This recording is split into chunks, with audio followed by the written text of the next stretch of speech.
Headline: Putin massing 1,800 tanks and 700 aircraft for new Ukraine assault. Source: Independent News. Date: 10 February 2023. Details: Ukrainian ministers are fearful Vladimir Putin will go ahead with his zero-day assault plan, as he stocks up on ammunition and manpower. Russia is massing around 1,800 tanks, 700 aircraft and 500,000 men for a new assault on Ukraine, which will start in just 10 days. It has been warned. Ukraine has stated that Russian President Vladimir Putin is stocking up on weapons and ammunition in preparation for a massive new offensive in the coming weeks. There are now fresh fears that the despot will launch an attack that will coincide with the first anniversary of Russia's invasion of Ukraine, which began on February 24, 2022. In what is being called a zero-day assault plan, Russia has reportedly massed hundreds of thousands of soldiers, thousands of tanks, and hundreds of warplanes for the invasion on already heavily war-torn Ukraine.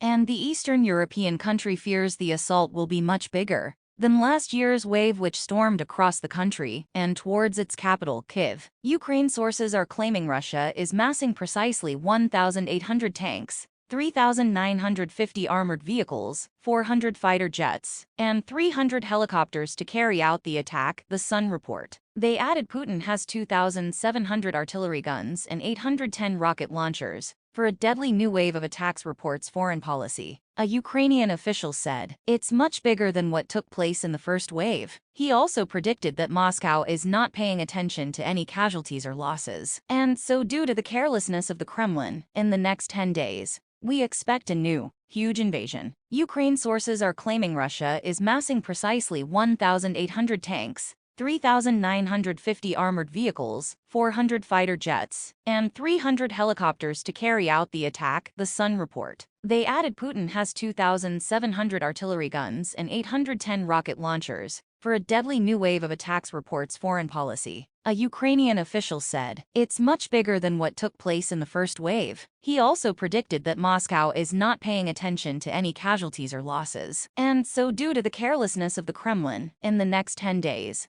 we expect a new, huge invasion. There are also grave concerns among Ukrainian officials in Kyiv that Putin could also stage a new round of mobilization to further bolster his forces for the assault. Speaking out about the attack, Andriy Chernyak, an official in Ukraine's military intelligence, told the Kyiv Post, "We've observed that the Russian occupation forces are redeploying additional assault groups, units, weapons, and military equipment." According to the military intelligence of Ukraine, Putin gave the order to seize all of the territories of Donetsk and Luhansk regions by March. This follows Ukrainian President Volodymyr Zelensky's visit to the UK this week, where he renewed his push to persuade Prime Minister Rishi Sunak to deliver more weapons to Ukraine. Zelensky also traveled to Brussels for talks with EU leaders this week, as he urged his Western allies in its 27 member states to speed up the delivery of promised tanks and weapons, including badly needed heavy armor. Meanwhile, last night, Zelensky accused Germany of foot-dragging over the provision of advanced weapons to help repel Putin's invasion. In a show of frustration,